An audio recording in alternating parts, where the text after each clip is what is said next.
$3,000 of take-home pay. In the first 10 months of the Trump economy, we've increased take-home pay by about $1,200, adjusting for inflation. So that's a huge, huge thing, and this jobs report confirms that. You have the number of manufacturing hours worked in the economy is actually going up. You see the private sector is really driving this economic growth and is driving the job creation. And this is really important, I know, to you, Matt, but really to me, and it's that we are seeing the job growth go to native-born American citizens. And what happened under the Biden administration is, to the extent that there was any job growth at all, if you looked at the data, almost all of the net job creation in the United States under the Biden administration went to the foreign-born. Now, of course, some of those people are legal immigrants to the United States, but that means that a lot of the job creation was actually going to illegal aliens who shouldn't have been in our country.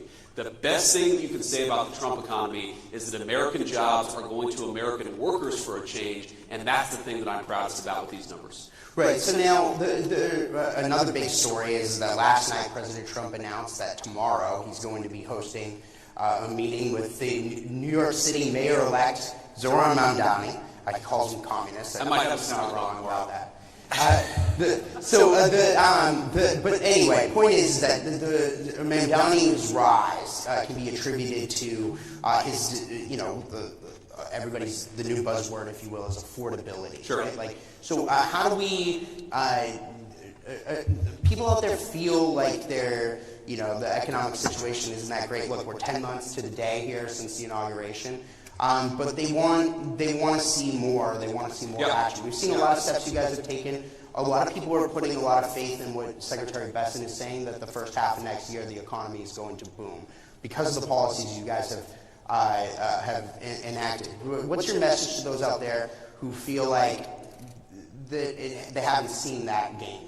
Yeah, well, first, Matt, the government shutdown didn't help, to be clear. And I do think that actually pumped the brakes a little bit on all the great economic news that we were seeing. And look, the Democrats, our attitude was, why are the Democrats doing this? They're the party of government. Why are they shutting down the government? For 10 years, they said to shut down the government is an act of economic terrorism on the United States. And it's sort of a question that answers itself, because I think that they were so worried about what the Trump administration is doing that they were willing to blow the whole thing up, hold a gun to the head of the American economy in order to get what they want. And that's going to cause a little bit of damage, but I think it'll be ultimately very, very minor, because we were able to get the shutdown wrapped up. And I guess my message to the American people who are still feeling like things are unaffordable, who are still feeling like things are rough out there is look, we get it, and we hear you, and we know that there's a lot of work to do. There's a lot of wood to chop, because the Biden administration put us in such a very, very tough spot. And the way that I think about this is it's always helpful to take this from the abstractions to the actual real things that people are worried about. So take, for example, a dozen eggs. I'll never forget this. It was one of the very first, maybe the single first press conference that the president had done since he had started his second term. And some reporter, probably from ABC, yells at him and says, "What have you done about the price of eggs? The price of eggs are up 300% over the past 3 years." And it's like, it was January the 23rd. It's like, what do you mean, what have we done in 2 days? It's going to take a little bit of time to fix that problem. And so if you're an American who's just struggling to get by, you work hard, you pay your taxes, you want your kids to have good opportunities, and the price of eggs goes from $2 a dozen to $8 a dozen under the Biden administration, and then under the Trump administration it goes from $8 a dozen to maybe $6.50 a dozen, well, to you, that is still a major problem. And even though we've made incredible progress, we understand that there's a lot more work to do. And the thing that I'd ask for the American people is a little bit of patience.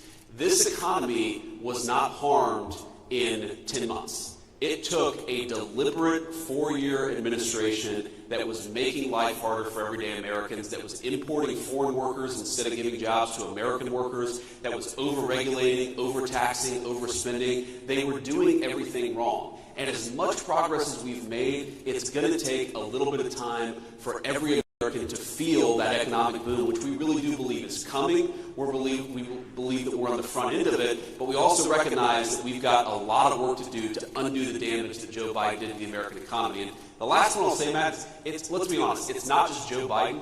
As much as I think Joe Biden was one of the most disastrous presidents of American history, we had a policy in this country for 40 years of shipping American jobs overseas and hiring foreign workers instead of American workers. That has caused the economic stagnation of the American middle class. There was one bright spot in 40 years, and that was the first Trump administration, and there's going to be a massive exception to that 40-year trajectory of American decline, and that's the second Trump administration. We just got to keep it going.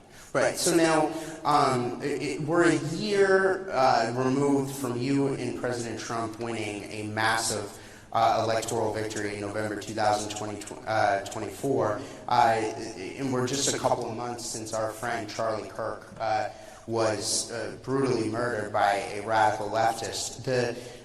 But at the same time, we are seeing some, whether it's inside Congress, outside Congress, some divisions in the MAGA movement. And I get it that there's this issue, that issue, whatever.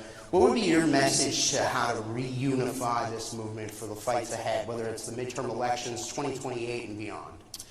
Yeah, I mean, I think that we have to remember that we have a lot more in common than we do not in common, and that the disagreements that animate the Republican Party, while they matter and they're important, I think these debates should happen. They should happen in podcasts, and they should happen in the media, they should happen on the op-ed pages. It's totally reasonable for the people who make up this coalition to argue about what our foreign policy should be, what our specific tax policy should be, what our housing policy should be. I mean, I had a meeting just yesterday that was focused in the West Wing about how do we get housing more affordable for young Americans, because of all the things that got completely out of control under the Biden administration. You had homes that doubled or tripled in price depending on the geography in 4 years under the Biden administration. We've got to solve that problem for our young people so they can afford to buy homes, start families, and actually build their own American dream. So I think my attitude is, let these debates play out.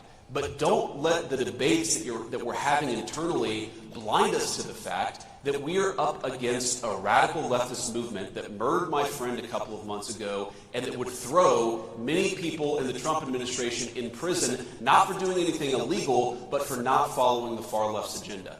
That is the real opponent here. A political movement in this country that has no animating principle, that has no agenda for the American people. Their sole obsession is to take down Donald Trump and anybody who helped Donald Trump govern. Focus on the enemy, have our debates, but focus on the enemy so that we can win victories that matter for the American people. That's my message. Right. So now, one of the things that powered your guys' victory, I think, a year ago was a political realignment in this country, where we're seeing working class people shift to the Republican side, and the Democrats, frankly, are becoming the party of the rich. There was a new report that our partners here that put on this event, CGCN, published a couple of weeks ago called Class Dismissed 2. And in this report, they go into detail about how some of the numbers on this political realignment. 75%, more than 75% of the top 30 income congressional districts are represented by Democrats. Yep.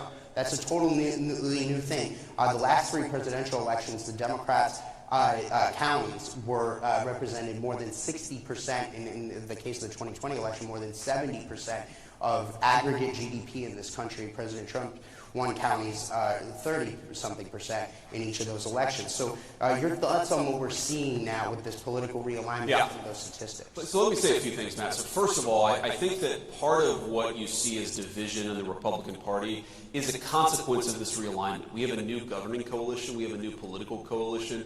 We have people who didn't used to vote Republican, and frankly, they have different preferences sometimes on certain issues than maybe the Ronald Reagan or George W. Bush Republican Party did. I think the Donald Trump Party is a fundamentally new phenomenon in American politics. I think that it can govern the country successfully for the next generation. But some of those divisions you talk about are just a natural outgrowth of the fact that we've got a lot of working class voters who frankly don't care what was Republican orthodoxy 25 years ago, and so they're pushing the party in a different direction. And again, I think that debate is natural and normal, and it's something that we should frankly lean into, recognizing that the far left is really the problem we have to confront in this country.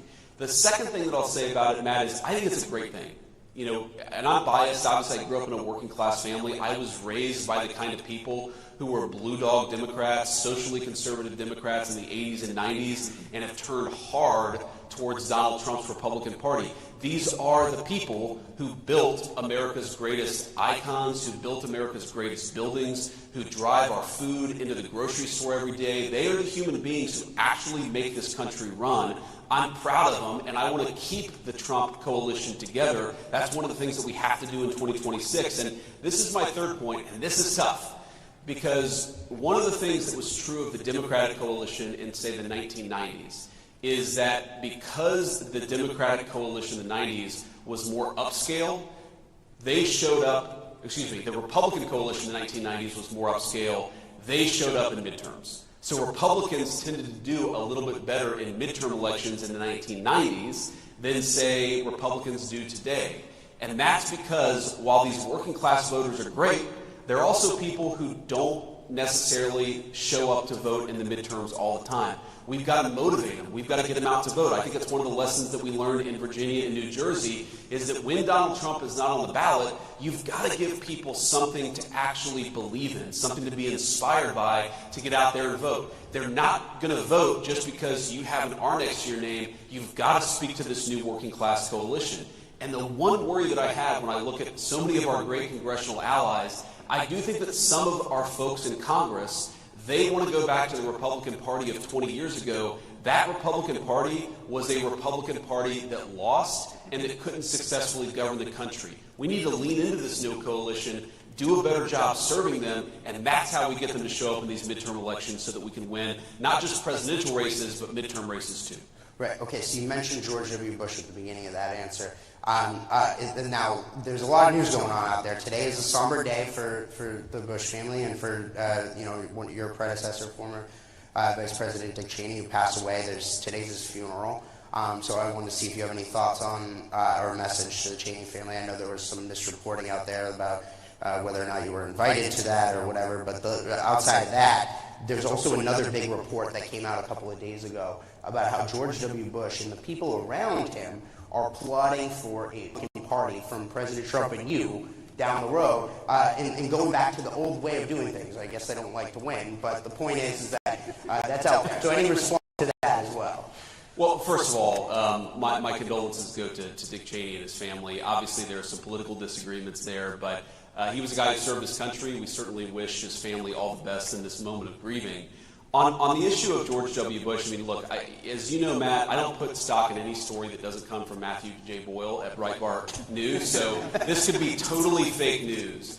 But I definitely think, and you already see this, you saw this in 2020, you're going to see it in 2025 and 2026, there is an effort to try to wrest control of the Republican Party away from the voters and away from the coalition that really delivered the big victory in 2024.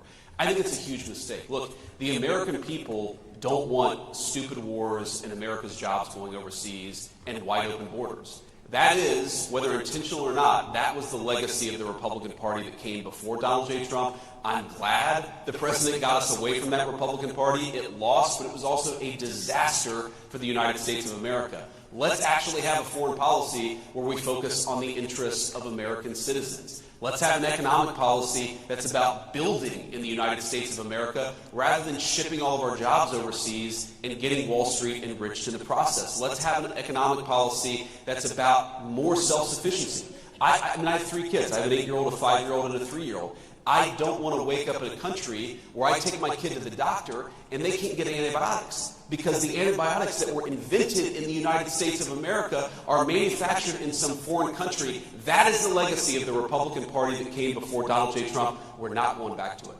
Okay, so now you mentioned the foreign policy and the deals that we're seeing around the world. One of the things that's been the hallmark here of President Trump's second term, again, we're 10 months to the day since the inauguration, has been these deals.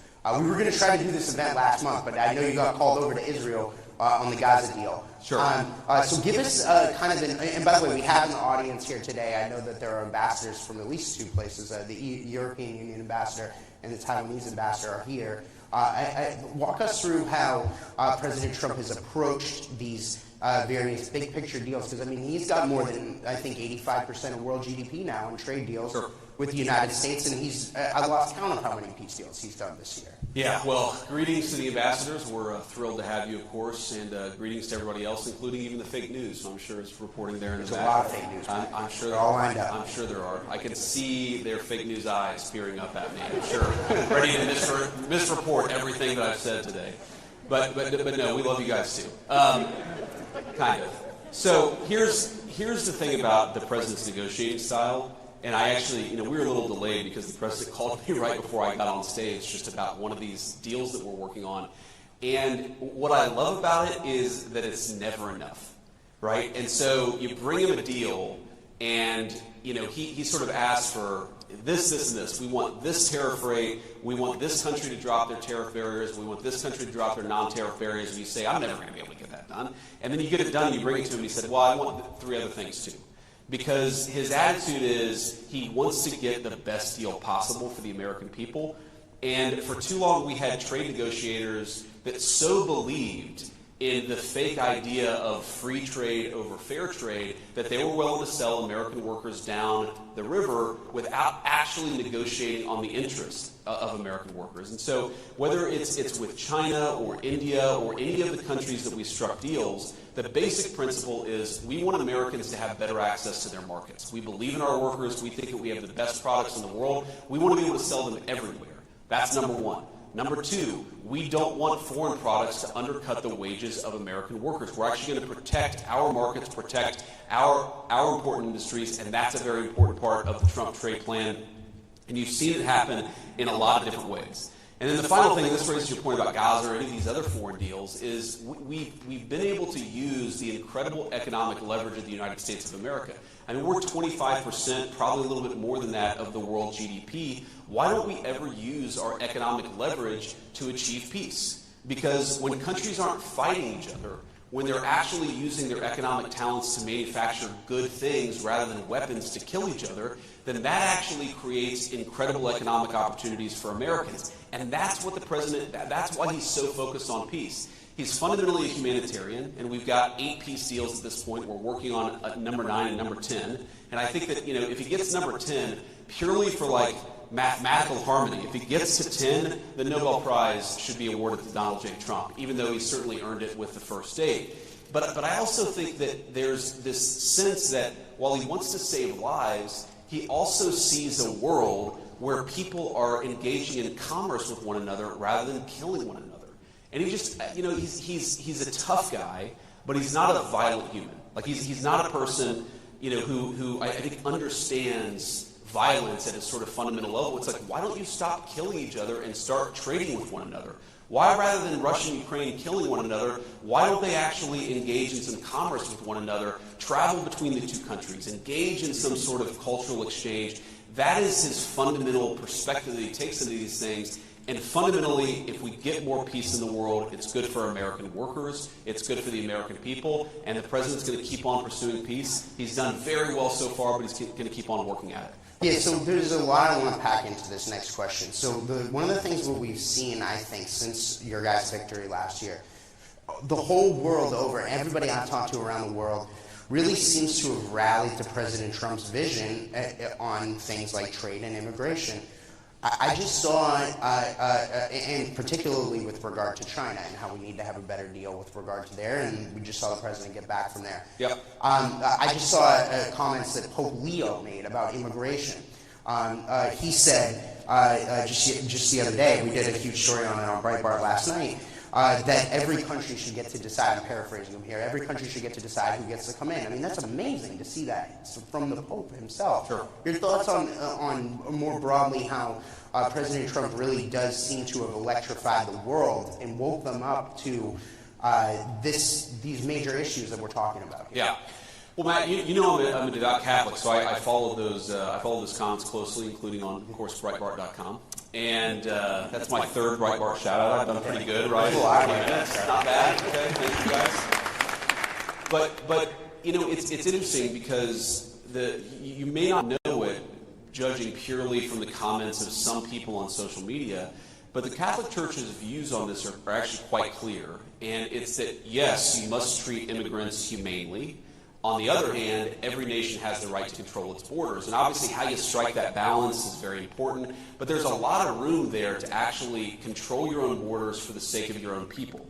One of the things, Matt, that always frustrated me about the immigration debate is that we ignored how open borders were not actually good for the dignity, even of the illegal migrants themselves. You had little kids getting sex trafficked. We had 300,000 missing children under the Biden administration that the Mexican drug cartels had brought into our country. You had cartels using, in some cases, 9 and 10-year-old children as drug mules for their activity. Border security is not just good for American citizens, it is the humanitarian thing to do for the entire world. Because when you empower the cartels and when you empower the human traffickers, whether in the United States or anywhere else, you're empowering the very worst people in the world. Now, you've seen this in Europe, you've seen this in a whole host of places, but it's almost like Europe and America got this idea in their head that to control your border at all was fundamentally uncompassionate, maybe it was even racist and bad. The president and I reject that wholesale. Putting the interests of your citizens first, it's not some ancillary thing. It is the very purpose of government. I am the American vice president. I wish very good things for the people of Mexico or the people of the United Kingdom or the people of any other country. But my priority, my charge, is to look after the people of the United States of America, and you cannot do that if you're flooding the country with a ton of illegal immigrants and the drugs and the crime that they bring.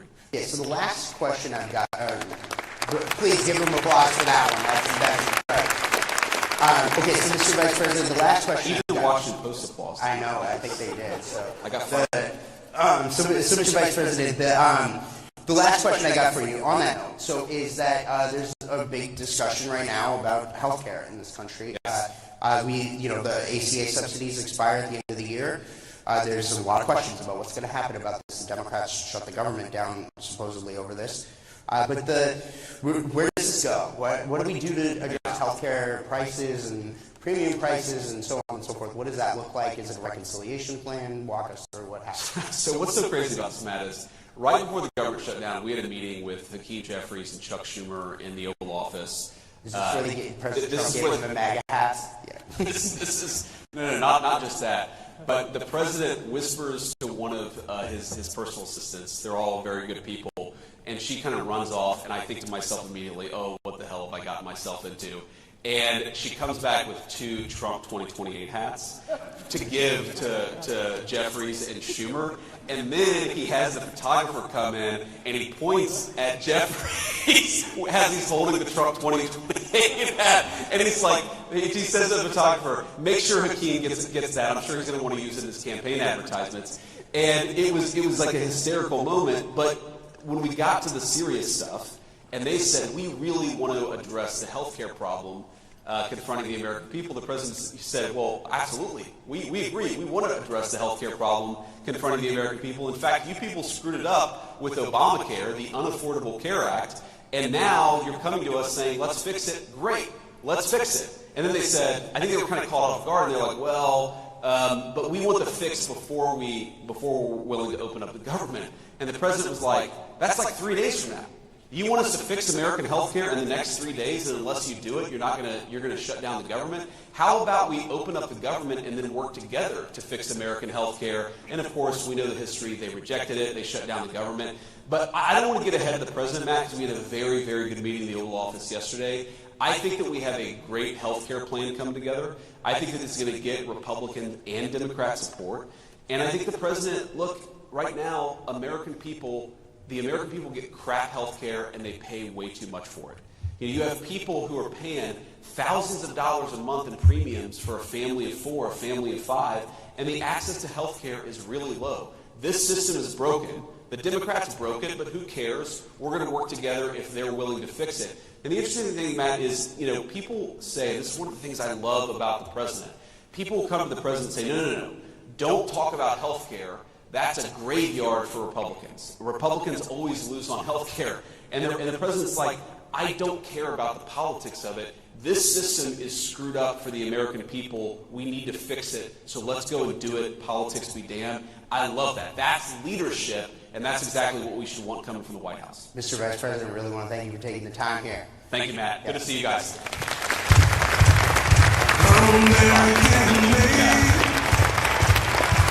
American hearts, I got American faith, in American heart. They say our reputation needs a miracle of pain in a delicate melody. But I say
American worker actually lost about $3,000 of take-home pay. In the first 10 months of the Trump economy, we've increased take-home pay by about $1,200, adjusting for inflation. So that's a huge, huge thing, and this jobs report confirms that. You have the number of manufacturing hours worked in the economy is actually going up. You see the private sector is really driving this economic growth and is driving the job creation. And this is really important, I know, to you, Matt, but really to me, and it's that we are seeing the job growth go to native-born American citizens. And what happened under the Biden administration is, to the extent that there was any job growth at all, if you looked at the data, almost all of the net job creation in the United States under the Biden administration went to the foreign-born. Now, of course, some of those people are legal immigrants to the United States, but that means that a lot of the job creation was actually going to illegal aliens who shouldn't have been in our country. The best thing that you can say about the Trump economy is that American jobs are going to American workers for a change, and that's the thing that I'm proudest about with these numbers. Right. So now, another big story is that last night President Trump announced that tomorrow he's going to be hosting a meeting with the New York City Mayor-elect Zohran Mamdani. He calls him communist. I might have not wrong about that. But anyway, point is that the Mamdani's rise can be attributed to his, everybody's, the new buzzword, if you will, is affordability. Sure. Right? Like, so how do we, people out there feel like they're, the economic situation isn't that great. Look, we're 10 months to the day here since the inauguration. But they want to see more. They want to see more action. We've seen a lot of steps you guys have taken. A lot of people are putting a lot of faith in what Secretary Besson is saying, that the first half of next year the economy is going to boom because of the policies you guys have enacted. What's your message to those out there who feel like they haven't seen that gain? Yeah, well, first, Matt, the government shutdown didn't help, to be clear. And I do think that actually pumped the brakes a little bit on all the great economic news that we were seeing. And look, the Democrats, our attitude was, why are the Democrats doing this? They're the party of government. Why are they shutting down the government? For 10 years, they said to shut down the government is an act of economic terrorism on the United States. And it's sort of a question that answers itself, because I think that they were so worried about what the Trump administration is doing that they were willing to blow the whole thing up, hold a gun to the head of the American economy in order to get what they want. And that's going to cause a little bit of damage, but I think it'll be ultimately very, very minor, because we were able to get the shutdown wrapped up. And I guess my message to the American people who are still feeling like things are unaffordable, who are still feeling like things are rough out there is look, we get it, and we hear you, and we know that there's a lot of work to do. There's a lot of wood to chop, because the Biden administration put us in such a very